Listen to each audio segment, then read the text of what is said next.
How are you doing? I mean, overall, okay. In the grand scheme of things, I can't complain. Sometimes, but 안녕하세요. 조조나라입니다. 지금 보시는 건 약 4일 전에 일론 머스크가 이 렉스 프리맨 쇼에 나와서 인터뷰를 했죠.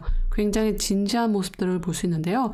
그 중에서 흥미로운 점을 제가 골라봤어요. 우선 너는 지금 뭐 괜찮게 지내냐? 라는 질문에 난 괜찮다. 너는 가끔씩 외롭냐? 외로운 느낌을 받냐? 라는 질문에 대해서는 가끔씩 외롭다. 하지만 친구와 아이들 때문에 나를 계속해서 이제 바쁘게 만들어주고 있다라고 언급을 했어요. 그러면서도 많은 사람들이 나를 보면, 일론 머스크, 나 자신을 보면 나처럼 되고 싶어 한다. 사실 그런 사람들은 내가 되는 걸 두려워할 수도 있다. 왜냐면 나는 굉장히 많은 생각들이 내 머릿속에 지나가고 있고 가끔씩은 이것들이 나를 이제 괴롭게 한다라는 식으로 언급을 했죠. 그래서 겉으로 보면 많은 사람들이 정말 나처럼 되고 싶지만 이 사실을 안다면 그렇게 되고 싶지 않을 것이다 라고 말한 케이스가 되죠. 그리고 중요한 건 지금 스타쉽 런칭 계획이 있었어요. 이 스타쉽이 두 번째로 다시 한번 시도를 해야 되는데 계속해서 이 승인을 기다리고 있죠. 그래서 이 FAA 미국 연방 항공국에서는 이 승인이 떨어졌어요.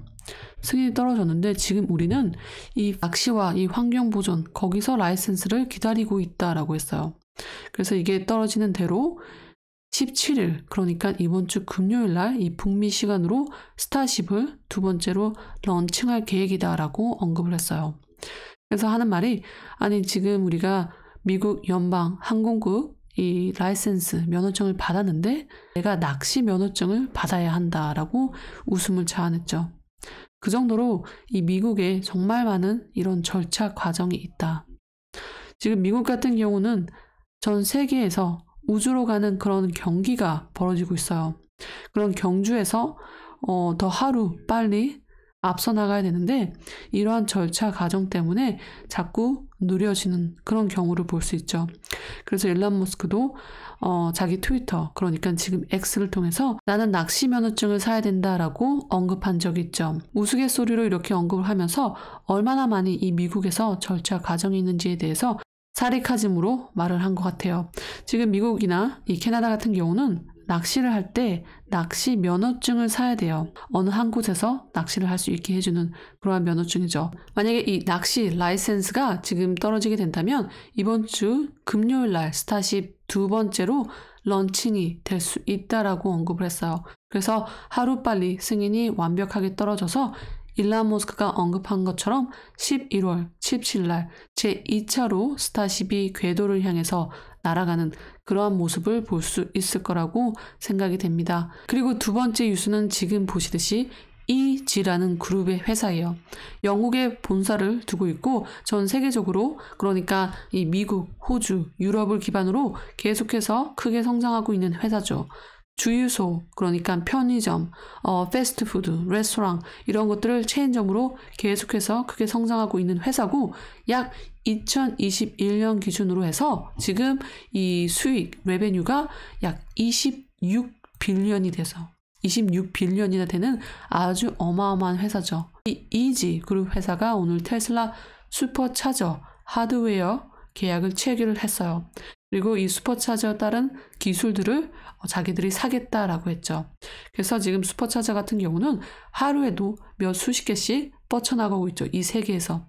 근데 지금 기존에 있는 오일 회사들이 점점 이런 트렌드를 빨리 눈치채고 많은 전기차 회사들이 이제 테슬라를 기반으로 해서 충전기를 사용하고 있어요. 그래서 그것들을 빠르게 이제 적용시키려고 이러다가는 우리가 지금 이 기름보다 전기가 더 앞서 나가겠다. 그래서 테슬라 슈퍼차저 그러니까 충전기를 계속해서 사들이게 되는 거죠. 그래서 테슬라 충전기를 사들임으로써 거기에 따르는 수익을 갖게 되는 거죠. 그러니까 테슬라한테도 좋고 그리고 또한 이 기름 회사한테도 좋은 거죠. 그래서 기존의 거대 이 정말 자이언트한 회사들이 그의 움직임들이 변하고 있다는 걸 저희가 알 수 있어요. 그래서 이런 식으로 계속해서 이어지다가 도미노 현상처럼 이 주유소 회사를 이끌고 있는 주요한 회사들이 세계 각국에서 아무래도 테슬라한테 러브콜을 보내지 않을까라는 생각이 듭니다. 많은 사람들이 테슬라 슈퍼차저 그리고 충전하는 거 번거롭고 시간이 오래 걸린다라고 생각하는데 제가 지금 테슬라 3 같은 경우는 약 4년을 써보지만 정말 여행하기도 편하고 제가 기존에 있던 케이스 차랑 비교했을 때 엄청나게 많은 혜택을 받고 있어요. 그래서 제가 주변에 가족이나 친구들이 있다면 무조건 이 전기차를 추천하고 싶다라는 거예요. 그리고 테슬라 같은 경우는 이미 이 충전기 인프라가 북미에 잘 구축이 되어 있기 때문에 훨씬 편하다라는 점이 다른 전기회사 자동차보다 훨씬 낫다라고 생각이 됩니다.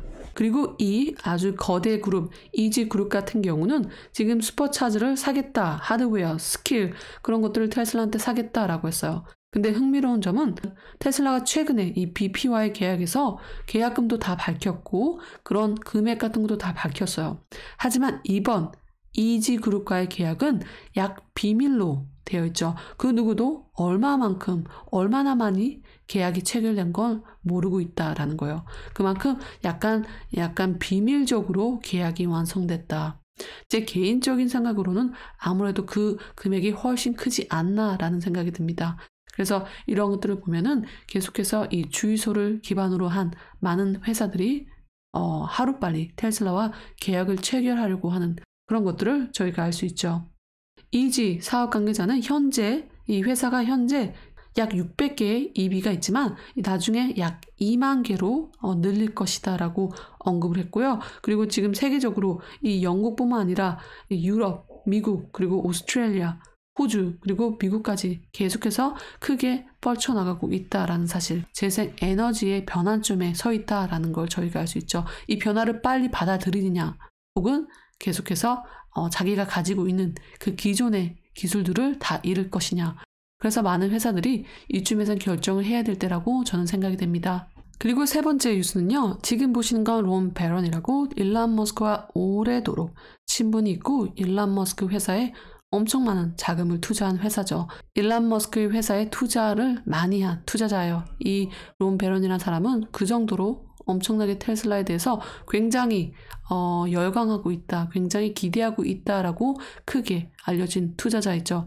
이 투자자가 어떻게 언급을 했냐면 지금 테슬라 같은 경우는 EV, 그러니까 자동차 한 대를 만들면 약 8,000불, 약 800만 원 이상의 수익을 얻고 있다. 하지만 이 포드 같은 경우는 한 대를 만들면 약 3,600만 원 정도의 이 러스, 손실이 일어나고 있다. 그러니까 비교가 안 되는 거죠, 사실. 그리고 일론 머스크 같은 경우는 이렇게 정말로 이 엄청나게 저렴한 생산 비용을 이뤄내서 거기에 따른 굉장한 소득을 얻고 있다라고 언급을 했어요. 그래서 포드 CEO도 최근에 한 말이 있죠. 정말 좋은 차를 생산해야 된다라고만 생각했는데 이제는 차가 그리고 회사가 성장하기 위해선 그게 다가 아니다. 뭐가 중요하냐면 그런 좋은 차를 얼마나 더 저렴하고 또 효율적으로 생산하는 게 더 중요하다라는 거죠. 그래서 그런 걸 깨달았다라고 언급을 했어요. 그리고 최근에 한참 이어지고 있죠. 이 조 바이든도 테슬라, 유니온 여기에 대해서 언급을 하면서 이 테슬라도 이 노동조합이 전에 있던 이 포드, GM, 스텔란티스처럼 그렇게 이 파업에 들어가는 게 아니냐 그런 우려도 있었어요. 여기에 대해서 론 베런은 어떻게 말을 했냐면 테슬라 직원 같은 경우는 정말 세계에서 가장 많이 아무래도 페이가 된다. 가장 많이 돈을 받고 있다.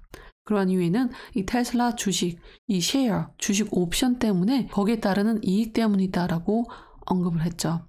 그래서 만약에 이 테슬라, 이 노동조합이 생기게 된다면 아무래도 이 주식 옵션이 없어질 것이다라고 언급을 했죠. 그리고 론 베런 같은 경우는 일론 머스크와 그리고 중국 여기에 긴밀한 관계를 언급했어요. 중국 같은 경우는 일론 머스크 그리고 테슬라한테 정말 중요한 나라이다라고 언급을 했어요. 테슬라가 지금 현재 약 180만 대를 매년 생산하고 있는데 이것은 정말 2014년 그리고 16년 여기서 비교해보면 굉장히 많이 성장한 것이다라고 언급을 했고요. 그리고 일론 머스크 같은 경우는 이 테슬라가 세계를 장악할 것이다. 독점적으로 나간다라는 게 아니라 이 중국에 있는 회사들의 차도 자꾸 초대해서 같이 성장할 수 있게 도와준다라고 언급을 했어요. 이 일론 머스크 같은 경우는 렉스 프리만 팟캐스트에 나와서도 이렇게 언급을 했었어요. 중국 같은 경우는 굉장히 많은 장점들이 있다. 엄청나게 똑똑한 사람들이 굉장히 많다라고 언급을 했죠. 그리고 무슨 건축이나 기술 이런 것들을 보면 지금 미국 그리고 중국 이 두 나라를 비교해 보면 중국이 훨씬 앞서가고 있다라는 거 알 수 있다. 특히 트레인, 기차 같은 거, 또 건물을 짓는 그런 수준을 보면 예를 들어서 상하이를 봐라. 상하이에 있는 건물들, 건축들 굉장히 멋있다. 앞서 나간다. 고급지다. 그래서 많은 사람들이 미국에 있다가 중국을 한번 가게 되면 그것들을 깨달을 수 있을 것이다 라고 언급을 했어요. 그래서 일론 머스크가 계속적으로 중국을 옹호하는 그런 입장을 볼 수 있는데 아무래도 이 중국이 이 상하이 기가팩토리가 굉장히 중요한 요소를 차지하고 있기 때문에 일론 머스크 같은 입장에서는 굉장히 좋은 표현을 하고 있지 않나라는 생각이 듭니다. 그리고 지금 마지막으로는 이스라엘 하마스 전쟁에 대해서도 언급을 했는데요. 일론 머스크가 보는 거에서는 이렇게 지금 이스라엘 전쟁 인해서 많은 사람들이 굉장히 많이 희생되고 있다. 물론 이 하마스 때문에 많은 희생자가 발생했지만 하지만 이스라엘도 잘 생각을 해야 된다라고 언급했어요. 왜냐하면 지금 이스라엘이 엄청나게 많은 사람들을 공격함으로써 이 가자에서 정말 무고한 아이들이 희생이 되고 있는데 아이가 한 명 희생될 때마다 아무래도 그의 부모는 정말 무조건 나는 이스라엘한테 복수하겠다라는 그런 마인드를 갖고 세상을 살 것이다. 그러니까 이스라엘 폭탄으로 인해서 한 명이 희생될 때마다 얼마나 더 많은 이 하마스 멤버들을 지금 이스라엘이 만들고 있는지에 대해서도 생각을 해야 된다라고 했어요. 왜냐하면 자식을 잃은 부모들은 눈에 보이는 게 없을 거니까요. 평화를 위한 방법을 빨리 찾았으면 좋겠다라고 언급을 했고요. 그리고 굉장히 흥미로운 점은 전쟁이란 것은 지금 젊은 사람들이 서로 누군지도 모르고 그냥 죽여야 되는 거다. 높은 지위에 있는 이 늙은 사람들 때문에 젊은 청년들이 서로 모르는 사람들이 죽어가고 있다라고 언급을 했어요. 그래서 그게 어떠한 포인트가 있냐라고 비판을 했죠. 하지만 이 전쟁은 계속해서 이어질 것이다. 사이즈가 얼마나 크냐가 문제가 될 것이고 전쟁이란 것은 계속해서 이어질 것이다 라고 언급을 했어요. 그래서 이런 것들을 보면은 굉장히 이 인간 사회가 동물 사회처럼 똑같이 이 생존 대결을 하는 것 같다라고 언급을 했죠. 그래서 예를 들어서 아마존 이렇게 아름다운 자연이 있다라고 보지만 그 아마존을 들여다보면 많은 동물, 곤충 이런 것들이 계속해서 이 먹이 사슬에 의해서 매일매일 생존하고 있다. 이것도 똑같은 인간 생활에 포함된다라고 언급을 했죠. 그래서 오늘 같은 경우는 이렇게 오늘 일론 머스크, 이 테슬라, 스페이스 X 그리고 이 테슬라 롬 바이론에 대해서 언급을 했고요. 영상이 조금이라도 도움이 되셨으면 좋아요, 구독, 알람 꼭 눌러주세요. 감사합니다.